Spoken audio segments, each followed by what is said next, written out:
to another session of SSC GD PYQ series. बहुत ज्यादा time waste न करते हुए चलते हैं सीधे क्वेश्चंस की तरफ। देखते हैं पहला क्वेश्चन क्या दिया गया है। हमसे कहा गया है if x ratio y equals to 6:5 and z ratio y equals to 9:25 then what is the ratio of x ratio z। मतलब x और y में अनुपात गिवन है, z और y में अनुपात गिवन है और हमसे x और z का अनुपात पूछा गया है। तो क्वेश्चन देखते ही हमको समझ में आ रहा है सबसे पहले हमें इन तीनों में रेशियो निकालना है। तो रेशियो निकालने के लिए हमें मालूम है कि दोनों तरफ से y गिवन है तो y को कॉमन कर देते हैं। भाई कॉमन तो दोनों में ही है, मतलब कॉमन से मतलब है कि दोनों तरफ से इसकी वैल्यू को बराबर कर देते हैं। हम देखते हैं कि इस रेशियो में y की वैल्यू हमें गिवन है 25 और इस रेशियो में y की वैल्यू गिवन है 5। मतलब अगर हम इस रेशियो में 1 का गुणा कर दें और इस रेशियो में 5 का गुणा कर दें तो दोनों तरफ से y की वैल्यू बराबर हो जाएगी और जब y की वैल्यू बराबर हो जाएगी तो वही हमारा तीनों के बीच में रेशियो बन जाएगा। मतलब x ratio y ratio z क्या बन जाएगा, करिए गुणा 5 का, तो 6 इंटू 5 30, 5 इंटू 5 25, 9 इंटू 1 9। हमसे पूछा ये गया x और z में अनुपात बताइए। x की वैल्यू गिवन है 30, z की 9। रेशियो कैलकुलेट कर लेते हैं। 30 रेशियो 9, 3 से दोनों कट रहे हैं, 10 अनुपात 9, सॉरी 10 अनुपात 3। सी हमारा आंसर हो जाएगा। चलते हैं नेक्स्ट क्वेश्चन की तरफ। हमसे कहा गया कि यदि मनोज 324 टॉफियां 486 रुपए में खरीदता है तो 50% लाभ अर्जित करने के लिए उसे 90 रुपए में कितनी टॉफियां बेचनी चाहिए। बात जब प्रॉफिट लॉस की होती है तो एक बात हमें हमेशा यह पता होनी चाहिए कि चाहे आर्टिकल 1 बेचा जाए, चाहे 2 बेचे जाए, चाहे 10 बेचे जाए या 100 बेचे जाए, जो प्रॉफिट का परसेंट है वो कभी चेंज नहीं होता। हमेशा प्रॉफिट चेंज होता है रुपीज में। हमें दिया गया 324 टॉफियां और रुपीस दिए गए 486। तो सबसे पहले हम इनको, भाई 324 टॉफियों का मूल्य हमें दिया गया है 486, तो सबसे पहले हम एक टॉफी का कैलकुलेट कर सकते हैं। कैसे?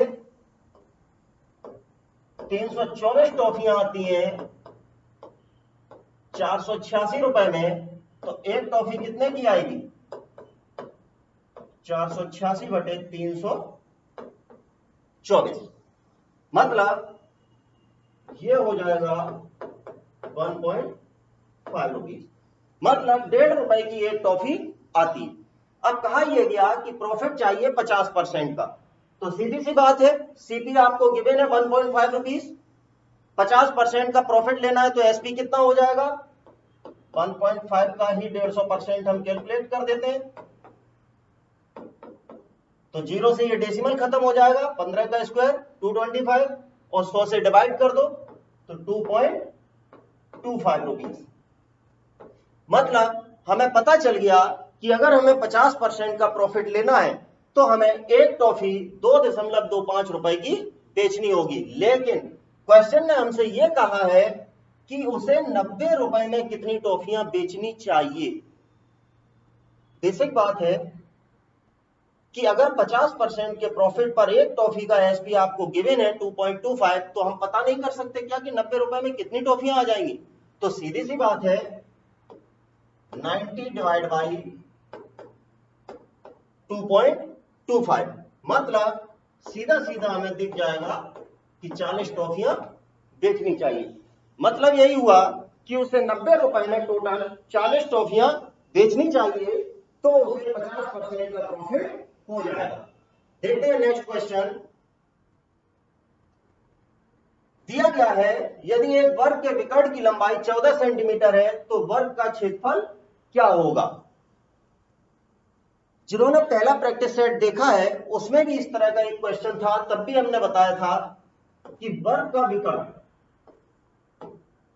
ए चारों साइड बराबर होती है, बट जब हम इसका डायगोनल निकालेंगे तो सीधी सी बात है ए स्क्वायर, भाई ये 90 डिग्री है, पाइथागोरस थ्योरम लगाएंगे तो D square equal to A square plus A square. तो मतलब यहां से हमें पता चल जाएगा कि जो डी की वैल्यू होती है यानी विकर्ण की वैल्यू होती है वो होती है ए रूट 2। यही चीज हमें गिवन है वर्ग के विकर्ण की लंबाई, मतलब ए रूट 2 की वैल्यू आपको दी गई है 14 सेंटीमीटर। पूछा गया वर्ग का क्षेत्रफल क्या होगा, मतलब हमसे पूछा क्या क्या है ए स्क्वायर, यहां से ए की वैल्यू हम लोग निकाल सकते हैं। तो a equals to 14 upon root 2, square की वैल्यू फाइंड कर लो। तो 14 का स्क्वायर हमें पता है 196 होता है और अंडर रूट 2 का स्क्वायर 2 हो जाएगा। डिवाइड कर दीजिए इसी को तो पता चल जाएगा ये हो जाएगा 98 सेंटीमीटर स्क्वायर। देखते हैं नेक्स्ट क्वेश्चन। रवि, मनीष और नवीन अकेले एक कार्य को क्रमशः 30 दिन, 15 दिन और 10 दिनों में पूरा कर सकते हैं। वे एक साथ काम शुरू करते हैं, लेकिन रवि काम शुरू होने के 2 दिन बाद काम छोड़ देता है और मनीष 3 और दिन काम, यहां पर थोड़ा सा मिस्टेक है, 3 और दिन बाद होना चाहिए था कि ये जो है इस जगह पर ले आओ और को और की जगह कर दो बाद, मतलब मनीष 3 और दिन बाद काम को छोड़ देता है तो नवीन शेष कार्य को कितने दिनों में पूरा करेगा। तो इंग्लिश वाले में हम देख लेते हैं तो उसमें साफ लिखा होगा कि Ravi leaves the work after 2 days of the starting of the work and Manish leaves the work after 3 days more, मतलब 3 और दिन बाद। ठीक है, ऐसा कुछ नहीं है कि क्वेश्चन किया ना जा सके, बिल्कुल सिंपल सा क्वेश्चन है। रवि, मनीष और नवीन 30 दिन, 15 दिन और 10 दिन, तीनों का एलसीएम ले लेते हैं 60।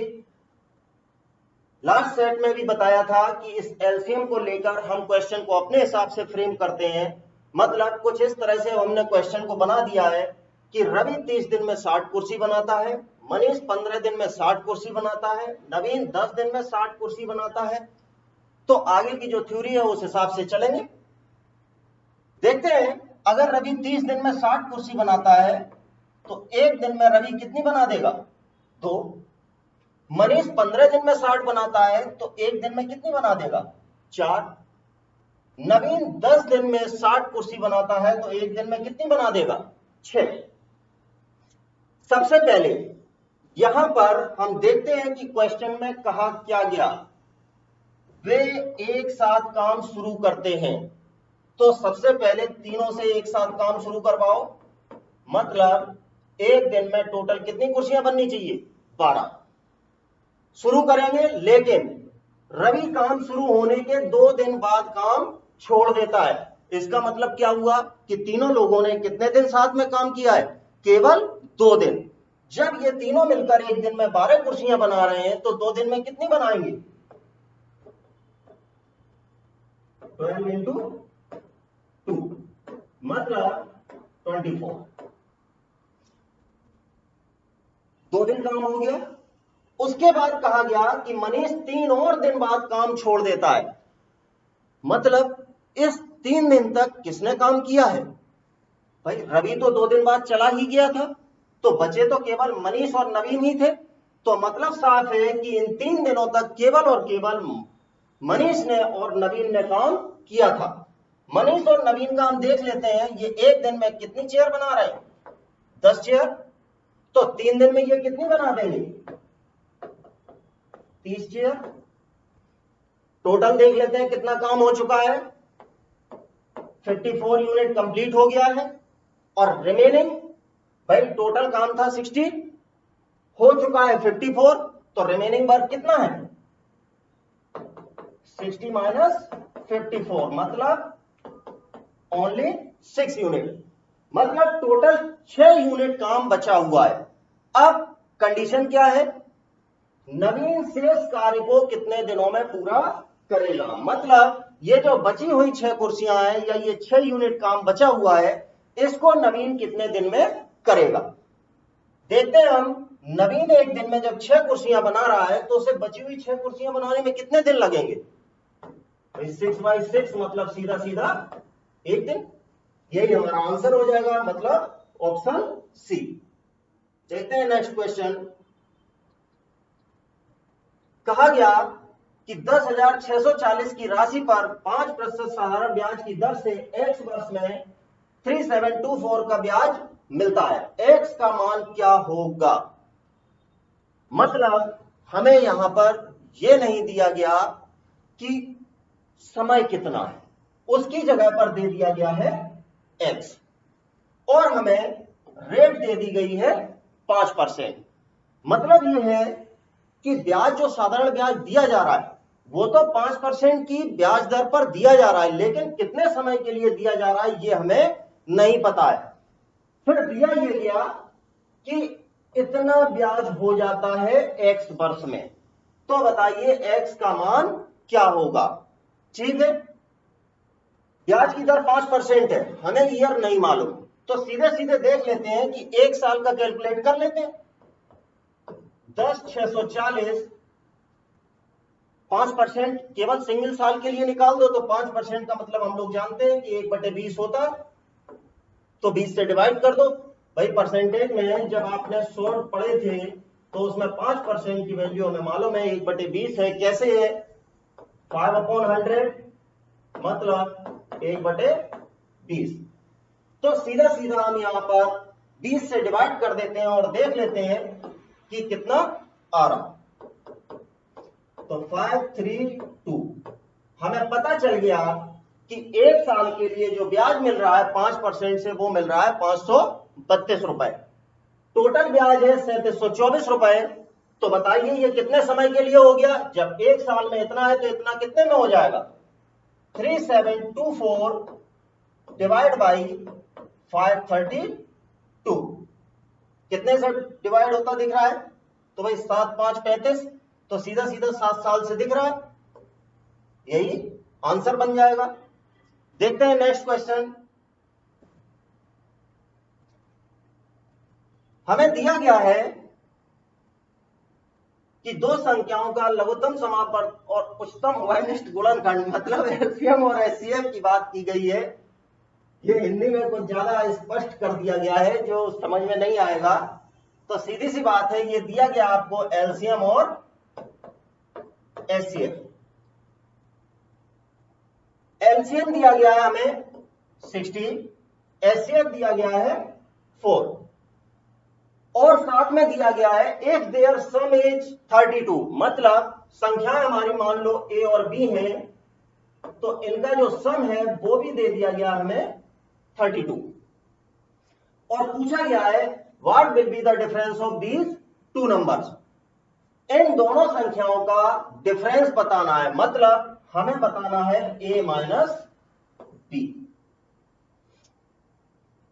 तो जब हमें a माइनस बी बताना है तो सबसे पहले एक बात हम लोगों को पता है कि a into B equals to होता है एलसीएम इंटू एचसीएफ। मतलब यहां से ए बी की वैल्यू हमें मिल जाएगी 60 इंटू 4 मतलब 240। अब आते हैं जो पूछा गया a माइनस बी, तो a माइनस बी सीधा तो निकलता नहीं दिख रहा है, पर एक फॉर्मूला हमें पता है a माइनस बी का होल स्क्वायर क्या होता है? a प्लस बी का होल स्क्वायर माइनस 4ab। देख लेते हैं, तो a प्लस बी का होल स्क्वायर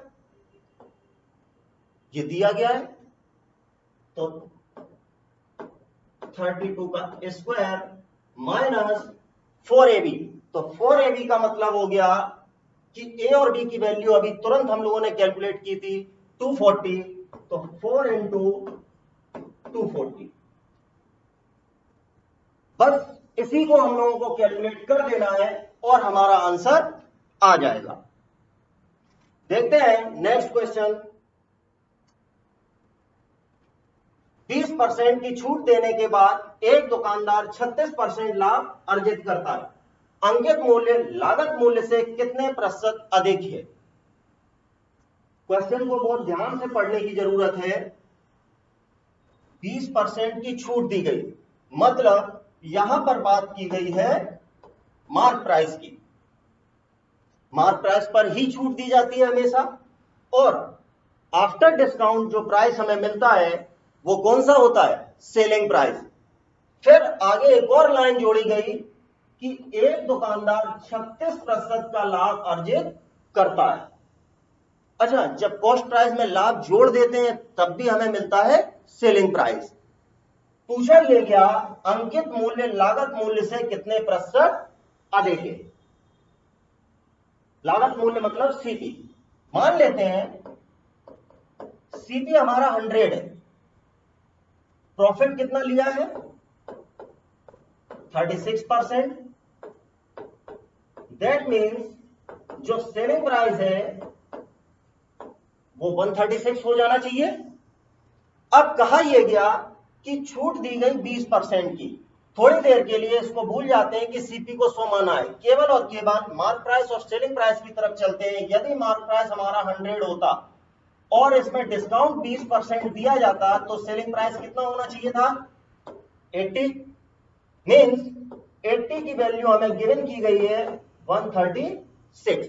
यहां से 100 की कैलकुलेट कर लो, 136/80 इंटू 100। तो हमें दिख रहा है कि भाई 17 जब 136 होता है, मतलब ये वैल्यू निकल आई 170, और यही हमारा क्या है मार्क प्राइस। पूछा यह गया अंकित मूल्य लागत मूल्य से कितने प्रतिशत अधिक है। लागत मूल्य था 100, अंकित मूल्य है 170। कितना ज्यादा दिख रहा है, तो सीधा सीधा दिख रहा है कि 70% ज्यादा है। उसमें कुछ भी कैलकुलेट करने की जरूरत नहीं है, क्योंकि 70 ज्यादा है और 70 100 का कितने परसेंट है 70%। देखते हैं नेक्स्ट क्वेश्चन। डीआई की बात की गई है, एक बार चार्ट दिया गया है। क्वेश्चन में दिया गया कि बार चार्ट 7 विभिन्न प्रकार की मिठाइयों S1 से लेकर S7 को बनाने में प्रयुक्त चीनी की मात्रा को मिठाई के कुल वजन के प्रतिशत के रूप में दिखाया गया है। मतलब यह है कि S1 जो मिठाई है इसमें 23% चीनी यूज हुई है, ऐसे ही S2 में 32% चीनी यूज की गई। अब पूछा क्या गया S3 में चीनी की मात्रा कितनी है। भाई मिठाई S3 का आपको वजन दे दिया है 450 किलोग्राम, और पूछा गया S3 में चीनी की मात्रा कितनी है। तो हमें देख रहा है कि S3 में चीनी कितनी है 16%, और S3 की टोटल अमाउंट हमें दी गई 450 किलोग्राम। तो इसका 16% कैलकुलेट कर लेते हैं।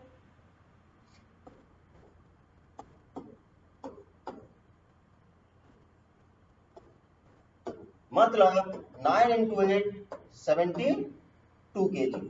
तो यही हमारा आंसर बन जाएगा।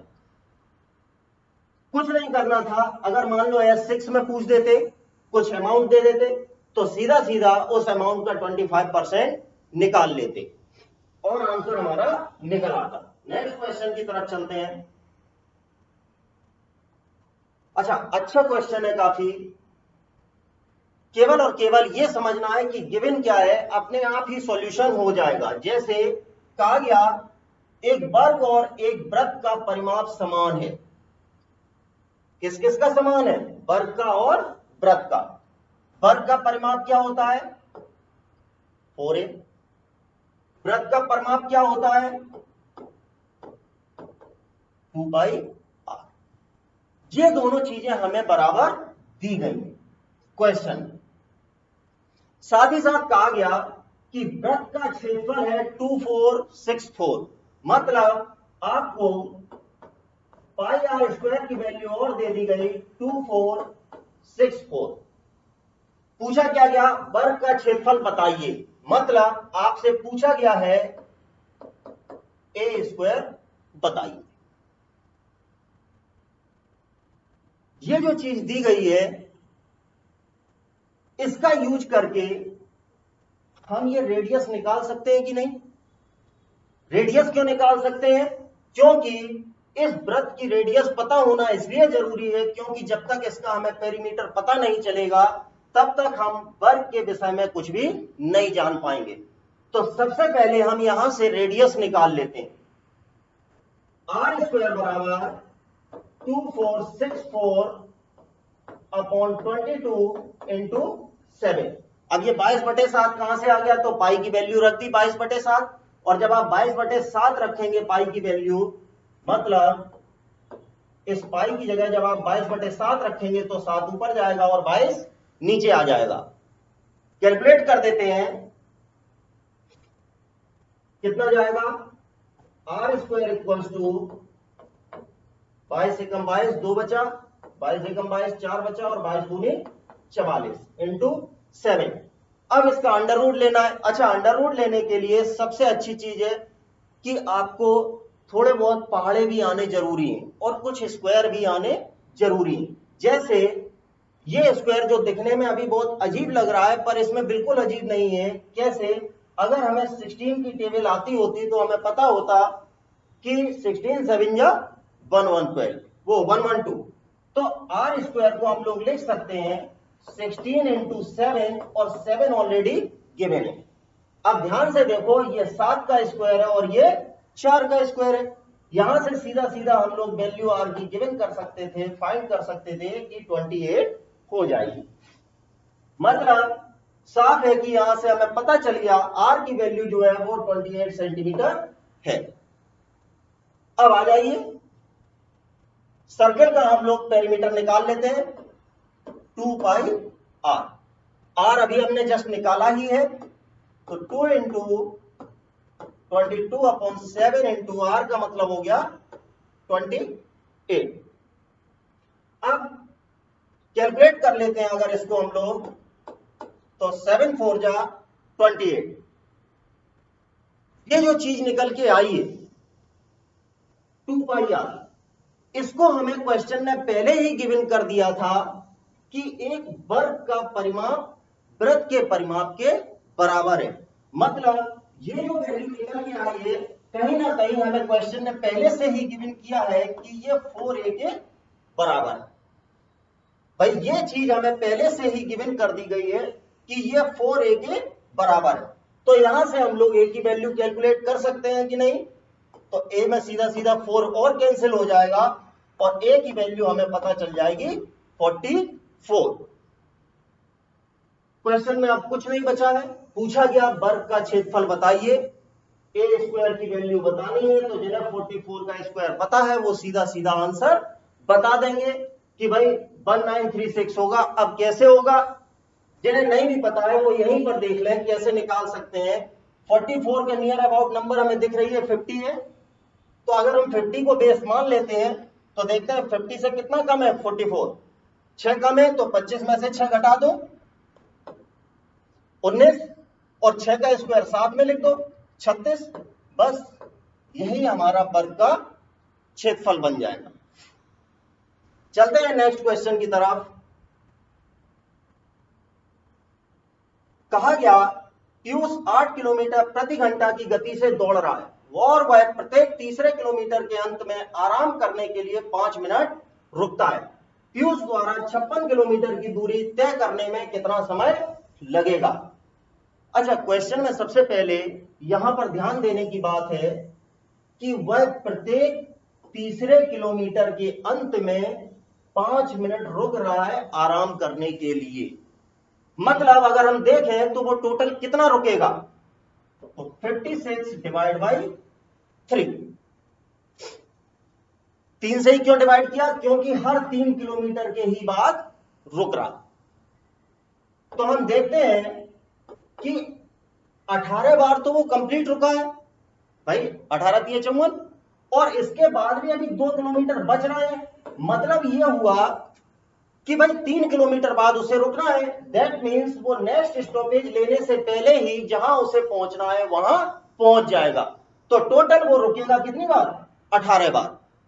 अब देखना यह है कि वो कितनी देर के लिए रुक रहा है, 5 मिनट के लिए।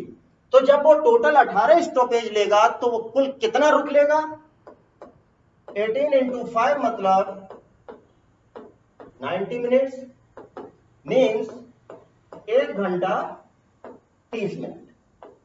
टोटल इतना रुक लेगा। और लगता है क्वेश्चन भी खत्म हो गया, कुछ नहीं बचा। पूछा ये गया कि स्पीड 8 किलोमीटर है और 56 किलोमीटर की दूरी तय करनी है, कितना टाइम लगना चाहिए? तो time equals to distance upon speed, मतलब 7 घंटे उसको लगने चाहिए। अगर वो ना रुकता तो, चूंकि वो रुका भी है तो उसको टोटल टाइम कितना लगेगा? 7 घंटे तो यात्रा वाले और रुकने वाला 1.5 घंटा, मतलब 8 घंटा 30 मिनट। डी हमारा आंसर हो जाएगा। नेक्स्ट क्वेश्चन की तरफ चलते हैं।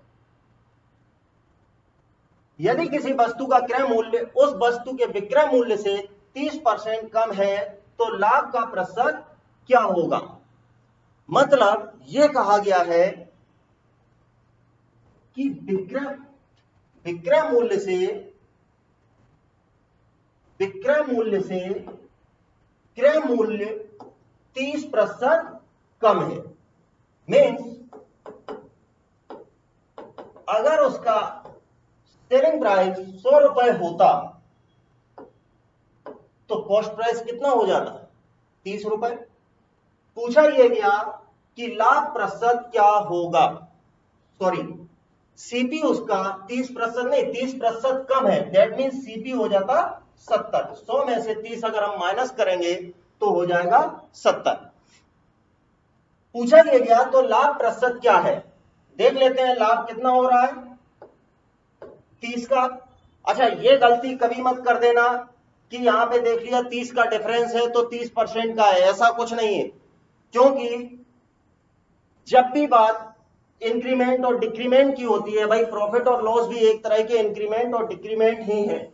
जब भी बात इंक्रीमेंट की होगी तो हमेशा छोटी वैल्यू को बेस बनाते हैं, और जब भी बात डिक्रीमेंट की लेकर होगी, अच्छा बेस वैल्यू बनाने से पहले बेसिक बात आप इस तरह से समझ लीजिए, ऐसे आप नहीं समझेंगे बात क्या है। मान लीजिए x और y, x कम है और y ज्यादा है। पूछा गया y x से कितने % ज्यादा है, मींस बात की गई इंक्रीमेंट की, तो सीधा सीधा y minus x upon x से ज्यादा है x इंटू 100। और ऐसे ही जब बात डिक्रीमेंट की कर दी जाए, मींस पूछा जाए आपसे कि y x से कितने % कम है, मींस डिक्रीमेंट की बात की गई है, तो सीधा सीधा x minus Y upon X into 100। अब छोटी और बड़ी की बात यहीं पर समझ में आ जाएगी कि जब इंक्रीमेंट की बात थी तो x कैसा था, छोटा था, दोनों में दिख रहा है, और जब बात डिक्रीमेंट की गई तो हमें दिख रहा है x कैसा है, बड़ा है। तो यही बात हम वहां बोल रहे थे कि जब भी बात इंक्रीमेंट की होगी तो छोटी वैल्यू बेस बनेगी और डिक्रीमेंट में हमेशा बड़ी बेस बनेगी। कैलकुलेट कर लेते हैं प्रॉफिट %। लाभ प्रतिशत क्या है, तो 30 का लाभ डिवाइड बाई 70 इंटू 100। बस इसी को हमें कैलकुलेट कर देना। तो 300 डिवाइड बाई 7।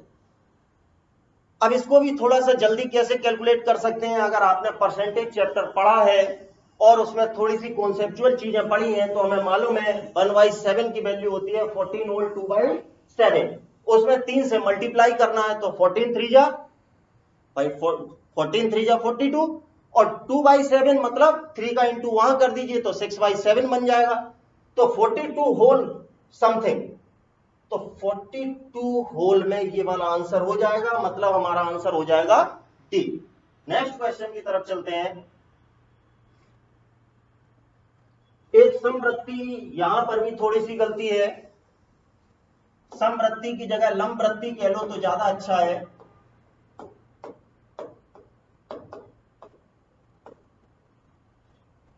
तो दिया गया एक लंबवृत्तीय बेलन की ऊंचाई 16 सेंटीमीटर है, मतलब आपको h दे दी गई 16 सेंटीमीटर।